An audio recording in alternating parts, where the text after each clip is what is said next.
Sebelumnya pekerjaan saya hanya sebagai seorang operasional di mall. Nah, kemudian selama pandemik memang ada penyesuaian gaji karena kan memang I think semuanya juga mengalami hal yang sama gitu. Nah, jadi saya mesti berpikir pada saat itu saya lakukan apa ya untuk menambah atau mencukupi kebutuhan keluarga saya. Kemudian seorang teman memberikan masukan, kenapa nggak coba berjualan makanan. Nah, saya di sini skillnya kebetulan memang nggak bisa masak, tapi saya bisa mengkurasi beberapa makanan dari beberapa supplier yang menurut saya harga dan kualitasnya itu adalah yang cukup baik. Nah, kemudian jadi deh satu Instagram atau berjualan beberapa makanan, buah-buahan ataupun sayur-sayuran yang bisa saya pasarkan ke teman-teman komunitas saya dan juga melalui Instagram. Nah, luar biasanya Tuhan bekerja adalah memang saya menjalankan jualan makanan itu kan hanya seminggu sekali, tapi selalu aja ada customer yang repeat order, yang selalu pesan, kemudian juga dari orang-orang mulut ke mulut yang percaya dan puas dengan makanan baik buah-buahan yang memang saya jual. Nah, di situ saya merasakan banget kalau Tuhan tuh nggak pernah tinggalin kita. Apapun yang kita bisa jalankan dengan sepenuh hati, Tuhan akan buka jalan di situ. Aku adalah seorang MC, aku entrepreneur, aku sudah menikah dan aku punya 1 orang anak. Sebelum pandemi aku juga selain MC, aku punya beberapa usaha yaitu di dunia kuliner. Namanya Ayam Warung Sang Ayu dan Kuakui. Aku juga voice talent, jadi beberapa iklan dan iklan-iklan sosial media aku yang ngisi suaranya. Karena as we know, selama pandemi ini event itu rata-rata cancel. Udah 5 bulan aku gak kerja totally. Jadi inovasi yang aku lakukan adalah aku join ke salah satu MLM. Satu hal yang aku sadar bahwa setiap kesempatan itu datang gak harus membutuhkan uang aja. Kalau aku, karena aku duit gak ada, karena selama pandemi ini kan otomatis kita menguras tabungan dan juga yang lain-lainnya. Akhirnya aku memberikan waktuku sebagai modal untuk terjun di dunia MLM ini. Karena aku beauty enthusiast dari dulu gitu ya. Aku suka makeup, aku suka skincare. Karena tipikalku adalah kalau aku suka aku pasti total. Benih itu Tuhan taruh di dalam diri kita, tapi kita yang harus mengerjakan. Lalu hujan dari Tuhan itu turun untuk menumbuhkan benih itu. So harus ada effort juga dari kita untuk mengerjakan apa yang sudah Tuhan kasih, potensi apa yang sudah Tuhan kasih. Semoga ini menginspirasi kalian yang di luar sana yang masih bingung mau ngapain di bulan ke-6 dari masa pandemi ini. Percayalah, kesempatan itu bukan datang sendiri, tapi kesempatan itu kamu harus lihat dan kamu cari, cermati, sadari, aware, dan terjun totalitas dalam kesempatan yang diberikan buat kamu. Sampai jumpa, terima kasih, God bless you.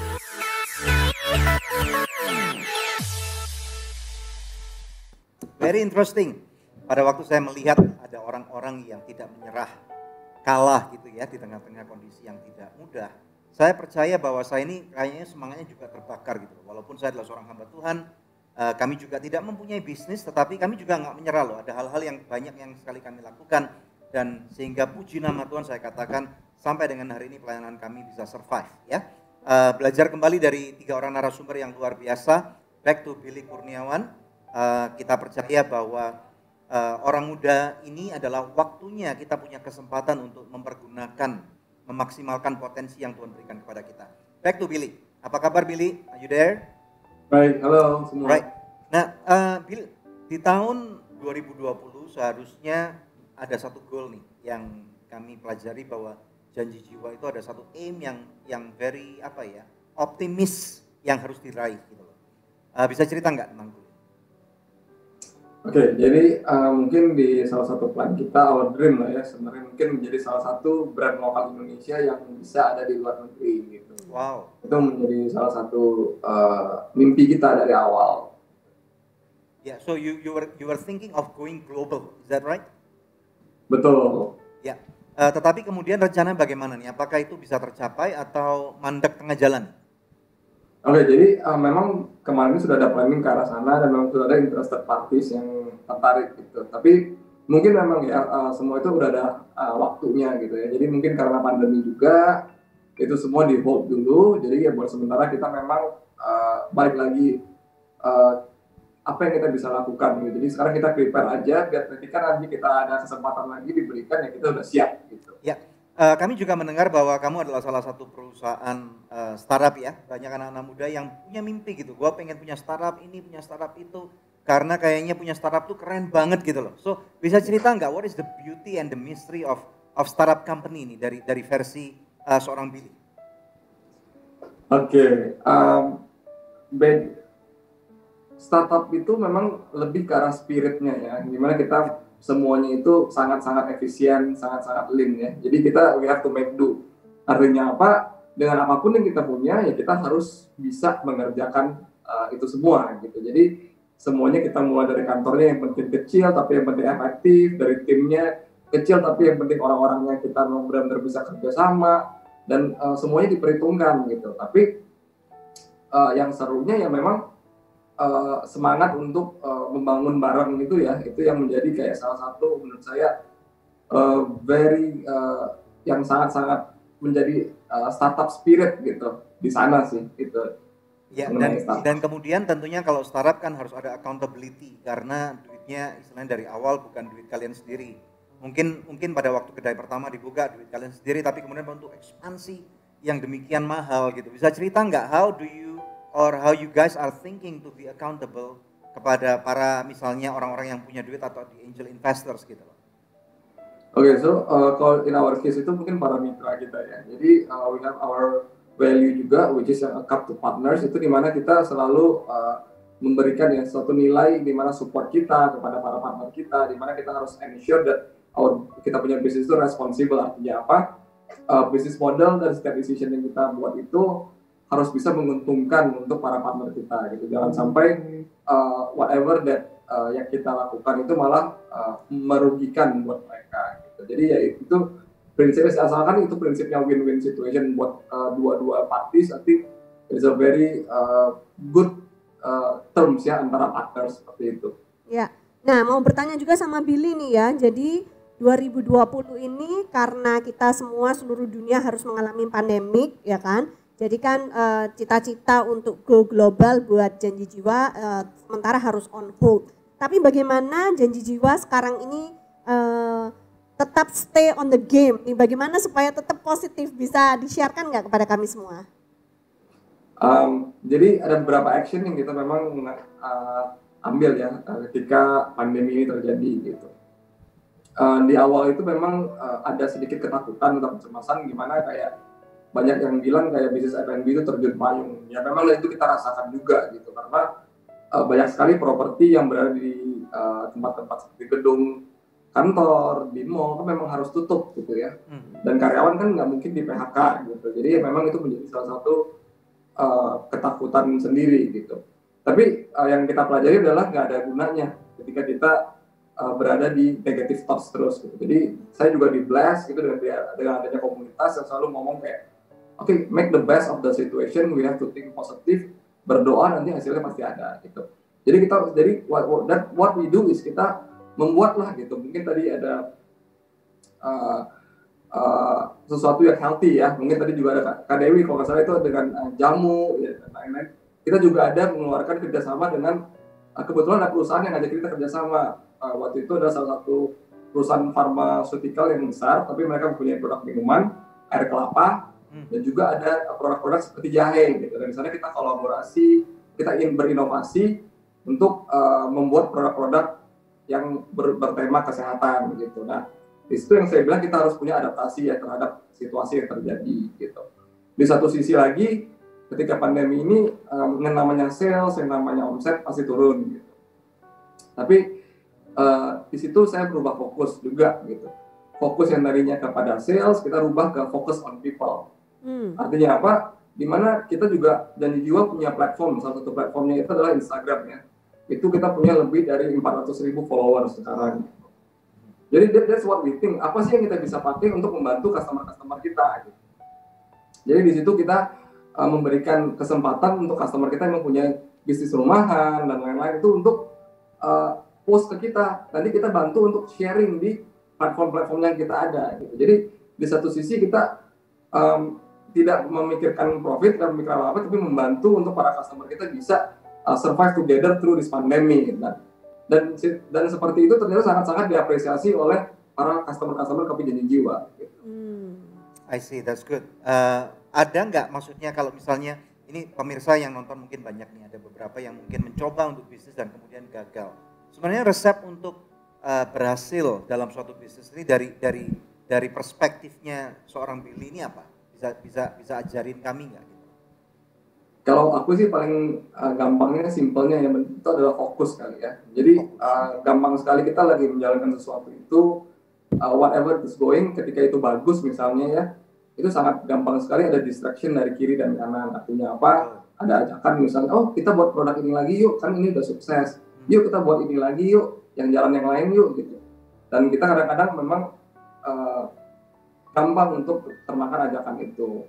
Nah, tapi kalau yang saya lihat itu so far ini adalah selama kita fokus mengembangkan sesuatu, itu pasti akan ada hasilnya di akhirnya. Gitu.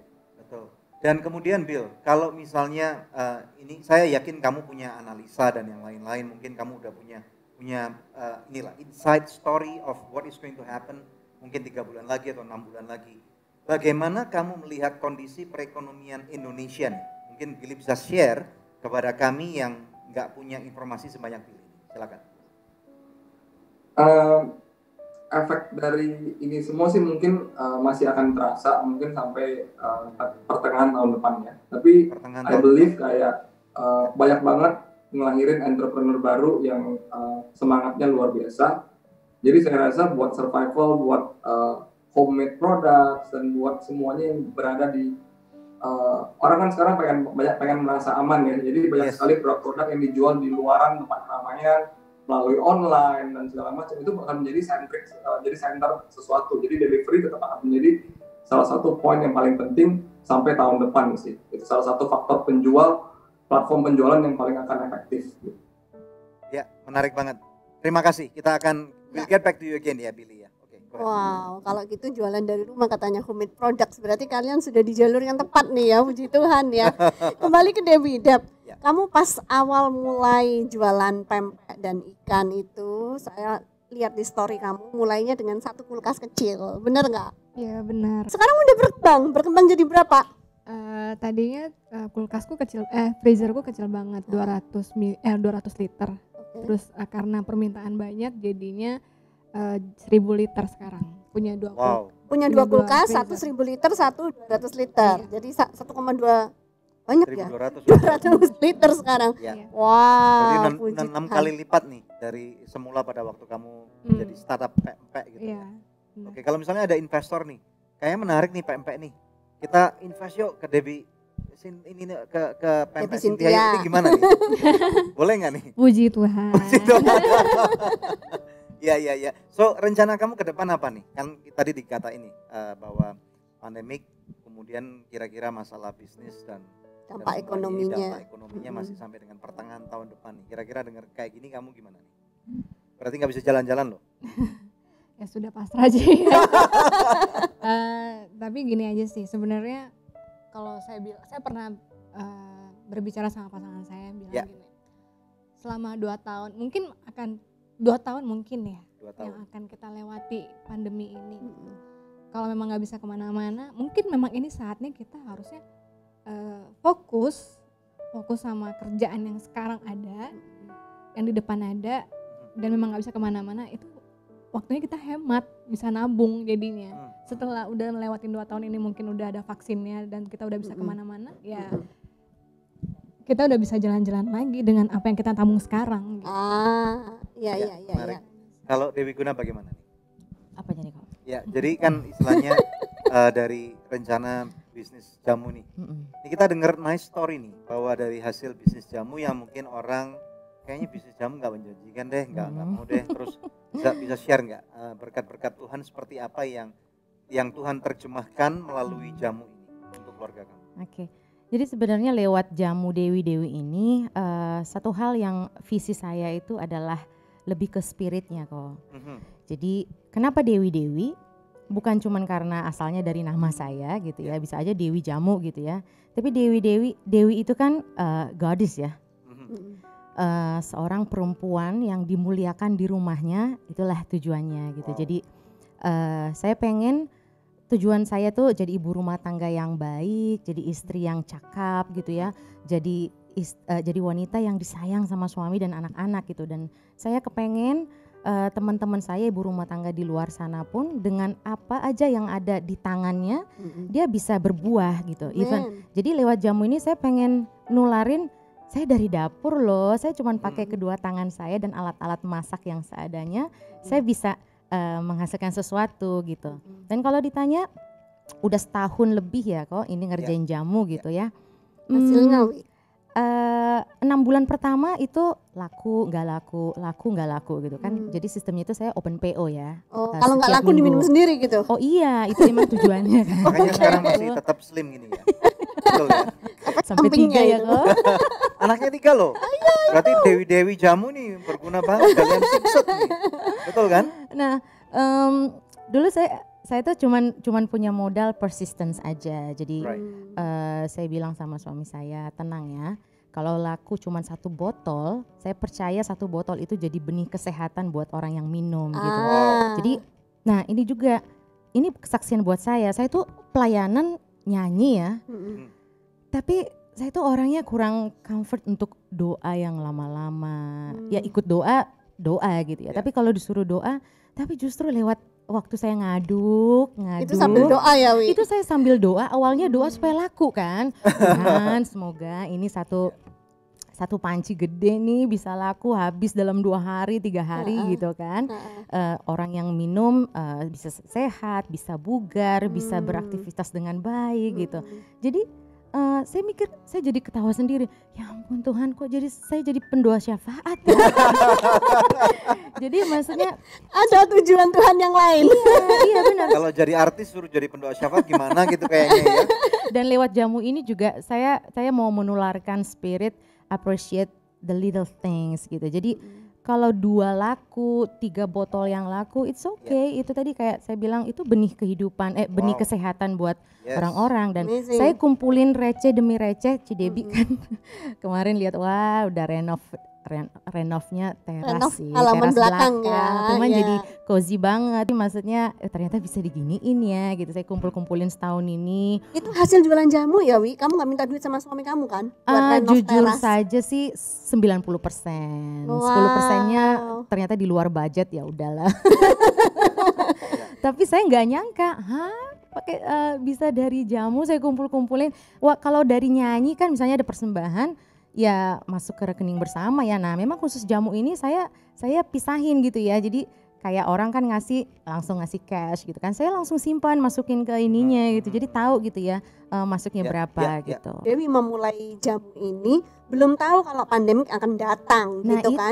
Begitu pandemik datang di endorse lagi sama Pak Jokowi minum empon-empon gitu. Jadi semua orang cari jamu gitu ya. Tapi jangan salah kok, jangan salah. Saya juga mikirnya gitu, ini memang waktu Tuhan luar biasa ya. Saya pikir gitu awalnya. Ada lagunya nggak? Tapi ternyata ada kok, jangan kok nanti 1 album akunya. Tapi ternyata tantangannya Ci, orang kan di rumah, duit nggak nambah kan. Mereka mikir, ngapain gue bikin jamu, gue bikin sendiri aja. Nah itu tantangan buat saya. Kenyataannya ternyata beberapa pelanggan saya itu malah nanyain resep. Nah, itu dilema, dibagi nggak resepnya? Aku kasih. Aku mikir gini, oke, nggak apa-apa. Masa pandemik ini biar kamu tahu rasanya, khasiatnya jamu itu seperti apa, nggak apa-apa. Aku kasih tahu racikannya apa, gitu ya.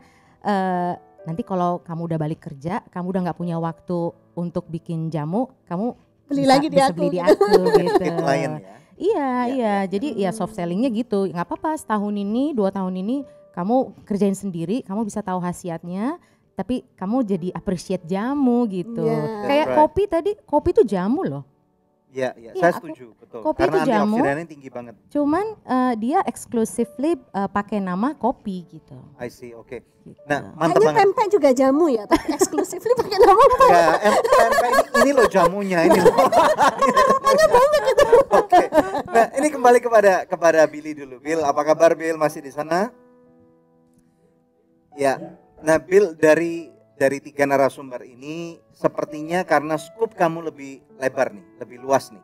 Nah, bisa ajarin nggak menurut pandangan Bill ini dari mendengarkan apa yang Debbie Cynthia dan Dewi Guna ini ceritakan tentang bisnis mereka, ada insight nggak dari seorang Billy yang sudah mungkin scoopnya jauh lebih lebar, berhubungan dengan investor, berhubungan dengan konsumen, berhubungan dengan apa namanya itu Gojek online, bisa ajarin mereka what do you see in them gitu, Bill? I believe kayak semuanya itu tergantung dari produknya sendiri ya. Jadi seperti yang kita udah dengar dari dua kata-kata di situ, the product is already there, orang udah pada suka, udah ada marketnya sendiri. Nah sekarang kan berarti kan adalah is about how we tell the story, ceritanya gimana dari brand itu sendiri. Nah jadi before sampai semuanya itu everything will follow si after that. Gitu. Biasanya paling penting habis ini adalah creating the brand, and after that gimana caranya meyakinkan ke semua orang kalau cerita di belakang brand itu tersampaikan ke mereka. Nah, dan habis itu harus dipasarkan ke market yang lebih luas. Biasanya sih itu sih kisi-kisinya. Nah, Bill, ini mirip sekali dengan kamu ya. Maksudnya kalau kopi itu kan siapa sih nggak bisa buat kopi di rumah gitu loh. Tetapi kenapa orang harus beli kopinya kamu, Bill, gitu loh. Padahal juga kalau di luar rumah juga ada yang kopi warna hijau, kopi warna merah, kopi yang penuh dengan memori, kopi yang penuh dengan janji di jiwanya gitu. So why you gitu? Can you explain gitu? Ya oke. Ini juga lumayan menarik buat saya. Mungkin satu sisinya itu puji Tuhan karena memang kita masih bisa menjadi salah satu pemain di market kopi yang sangat-sangat kompetitif ya. Gitu ya. Di satu sisi yang saya bisa lihat adalah kita tuh bangun brand story-nya atau bangun brand identity-nya itu nggak gampang. Dan kita nggak ngambil shortcut ya. Arti kata lain itu kita memang hanya menggunakan platform sosial media Instagram untuk melakukan hampir seluruh kegiatan marketing kita. Tapi yang saya udah pastikan dari awal, saya bilang sama tim gitu. Waktu itu saya sendiri yang pegang dan dibantu oleh satu teman saya, tim saya. Kita ngomong, meskipun orang baru mulai buka brand tapi sudah punya 10.000 follower, nggak apa-apa, nggak usah ikutin. Kita build-nya itu 100 follower, yang penting organik. Gitu. Wow. Nah dan terbukti sampai sekarang kita tuh nggak perlu beli followers gitu. Sampai sekarang kita punya 400.000 follower itu tidak ada satu duit pun yang keluar untuk membeli jasa-jasa seperti itu. I see, that's good. Ya. Nah tapi sekali lagi maksudnya ini saya juga I'm a coffee drinker, I love to drink coffee gitu ya. Beli kopi yang misalnya yang cukup bagus, misalnya di satu supermarket misalnya harga 200 gram misalnya harganya sekitar cuman antara 40.000 sampai 65.000 nih misalnya. Kemudian sekali kita buat misalnya sekitar 15 sampai 20 gram. Itu harganya mungkin cuma 3.000 nih atau 2.000 nih satu gelas nih. Nah, how do you make sure that people are willing to spend money di perusahaan kamu gitu loh. Ini yang tadi saya tanyakan juga.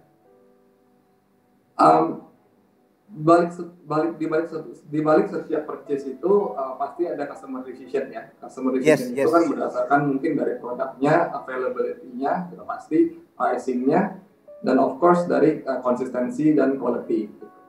Tapi yang I believe itu ada perception dari setiap customer mengenai brand tersebut. Gitu. Itu yang membuat orang membayar dengan mungkin bilang pricing sama produknya dan packaging-nya dan segala macamnya. Oh ini right on point dan ini sesuai mendeskripsikan saya gitu.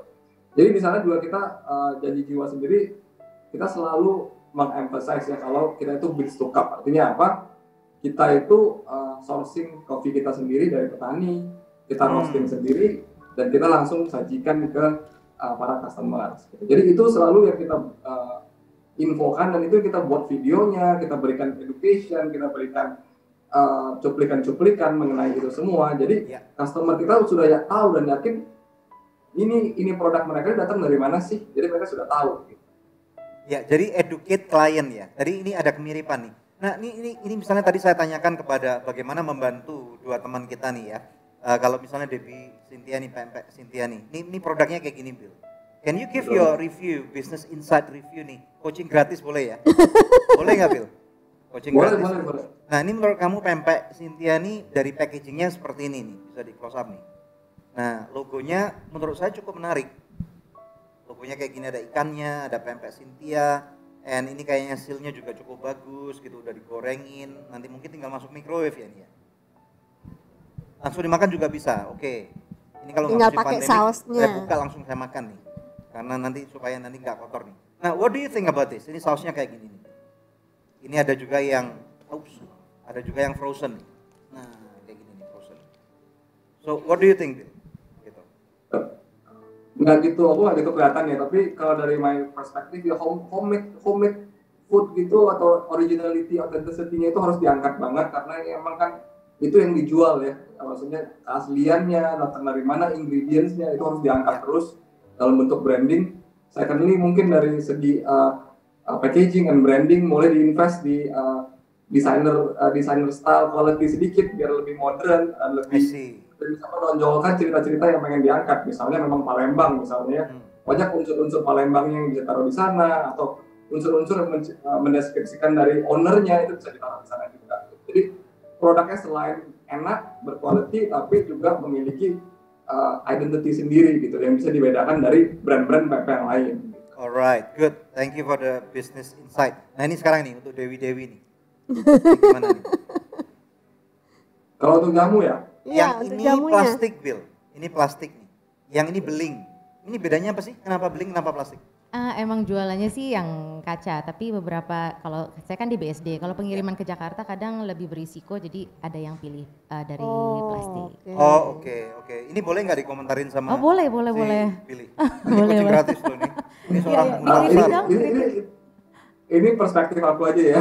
Iya. Jadi kalau menurut aku tuh beling it's very good ya, karena mungkin beling itu kan lebih punya ketahanan kalau nggak salah kalau buat produk ya. Kalau misalnya produk ini dimasak atau di boil atau apa itu masuk ke beling bisa tahannya lebih lama. Tapi satu sisi kan untuk pengiriman, untuk reachability ke daerah-daerah itu mungkin sedikit lebih difficult. Jadi mungkin harus dipikirin the best way untuk mencapai ke tempat-tempat yang lebih jauh gitu ya. Nah, itu kalau dari satu sisi. Kedua sih mungkin everything is good ya. Mungkin tinggal di penyebarannya, mungkin endorsementnya dan lain-lain itu harus aktif aja, selalu ada gitu. Misalnya seperti tampil di Good News program hari ini, is that good? You think? Betul sekali. Alright, oke. Terima kasih Billy untuk business insight-nya, amazing, mantap, janji jiwa. Ya, atau siapa tahu gitu ya, kopi plus jamu gitu kan? Ya. Oh ya, siapa tahu nih nanti kalau misalnya janji ini ada endorse by janji jiwa gitu misalnya, who knows gitu ya. Kayak misalnya ini kan ada toastnya janji jiwa juga nih. Can you tell a little bit story nih dari tadi sayang nih? Jiwatos. Nah, dami atau apa? No, this is real. Beneran? Cantik nih. Cantik banget ya. Iya. Silakan Bill, gimana Bill? Oke, jadi kalau Jiwatos ini basically kita balik lagi ya. Kita create second brand, tapi second brand kita ini harus bisa memberikan support kepada kita punya existing brand. Misalnya kita keluarin Jiwatos gitu. Jadi itu pun sama mempunyai prinsipal cerita yang sama di mana setiap roti yang ada di Jiwatos itu kita produce sendiri. Artinya kita punya bakery sendiri, kita source ingredientnya sendiri. Jadi di sana kita buat Jiwatos dan kebetulan sekarang menjadi pelengkap kopi dan ternyata disukai oleh masyarakat. Wow. Oke, kalau dari segi harga nih, janji jiwa gimana nih dibandingkan dengan misalnya kedai-kedai kopi yang lain nih misalnya? How do you position yourself gitu? Kalau kita sih memang sekarang udah ada segmen namanya industri kopi kekinian kali ya namanya. Oh, I see. Jadi emang pricingnya emang sudah ada di sana, tapi kita bikin more valuable ya, value added ya. Kayak kita bikin combo dengan toast kita misalnya hanya dengan harga 28.000 udah bisa enjoy toast and coffee gitu. Jadi this kind of things bikin customer kita semakin excited gitu. Oke, good. Amazing, menarik banget ya. So, what do you think Hani about all this? Ya, it's very interesting ya. Lagi nunggu nih, saya lagi nunggu. Nunggu apa? Debbie Kitchen. Dia maksa terus katanya aku disuruh open PO. Iya dong. Yang saya maksudkan tadi untuk terinspirasi itu orangnya ada di sana tuh. Diam-diam dia udah nulis semuanya. Iya, gitu. Iya, saya udah dengerin semua masukannya. Nah, guys, sebelum kita break ya, ada doa yang sudah terjawab. Ini dari seorang ibu dengan inisial IE. Dia ingin mengucapkan terima kasih atas doanya karena anaknya yang bernama BA beberapa waktu yang lalu tuh kena PHK. Tapi sekarang puji Tuhan sudah mendapatkan pekerjaan yang baru. Tuhan Yesus memberkati, ya Tuhan Yesus memberkati ibu juga. Masih adakah di antara pemirsa yang memerlukan bantuan doa atau konseling? Anda bisa hubungi kami loh di nomor-nomor telepon yang tertera di layar kaca atau melalui email di doa@anugerah.net ya. Sebab tim konseling dan doa kami ini siap untuk membantu dan mendoakan Anda. Ya, untuk itu pemirsa tetap stay tune bersama kami. Kita akan kembali lagi setelah yang satu ini. Maka saya percaya bahwa Tuhan yang kita sembah dalam nama Tuhan Yesus Kristus itu sanggup memutarkan kondisi saudara. Yang percaya katakan amin.